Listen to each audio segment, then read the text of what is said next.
পদ্মা নদী থেকে মাছ কিনলাম, বিভিন্ন রকমের মাছ আছে, এই যে চিংড়ি,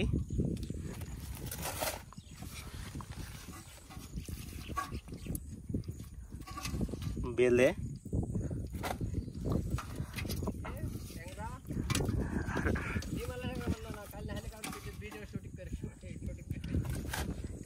এটা হচ্ছে ইঠি মাছ, ইঠি বা রিটা অনেক সুন্দরভাবে ডাকে।